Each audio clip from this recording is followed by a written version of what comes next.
اعوذ باللہ من الشیطان الرجیم بسم اللہ الرحمن الرحیم۔ السلام علیکم اسٹوڈنٹس، امید ہے کہ آپ سب بخیر و عافیت ہوں گے۔ اللہ تعالیٰ آپ سب کو اپنے حفظ و امان میں رکھے۔ بیٹے، یہ خارجہ پالیسی کا جو چیپٹر ہم لوگ پڑھ رہے تھے سمر کیمپ میں، اس کا یہ شارٹ کوسچن نمبر 3 آج کی آپ کی ڈائری ہے۔ علاقائی تنازعات کے حوالے سے پاکستان کی خارجہ پالیسی کی تشکیل میں عوامی رائے کیا کردار ادا کرتی ہے؟ یعنی اگر ہم دوسرے ممالک کے ساتھ خارجہ پالیسی بناتے ہیں تو اس میں عوام کی رائے کا کیا کردار ہے؟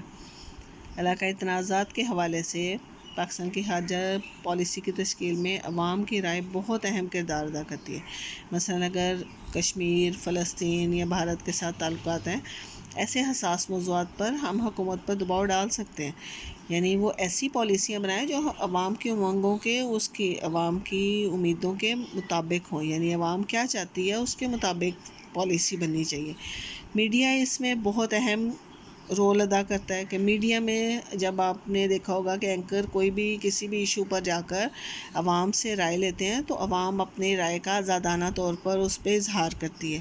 اس سے واضح طور پہ پتہ چل جاتا ہے کہ عوام کسی بھی ایشو پر کیا چاہتی ہے، اور جب عوام کی رائے سامنے آتی ہے تو پالیسی ساز جو ہیں، پالیسی بنانے والے اس بات کو مد نظر رکھتے ہیں تاکہ سیاسی حمایت بھی ان کی قائم رہے اور داخلی استحکام بھی، یعنی چیزیں سٹیبل رہیں۔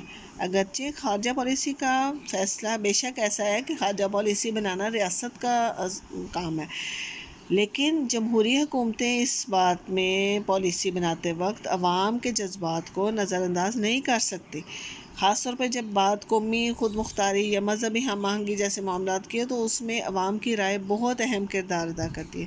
بیٹے، آپ نے یہ شارٹ کوسچن نمبر 3 لکھنا بھی ہے اور اس کو یاد بھی کرنا ہے۔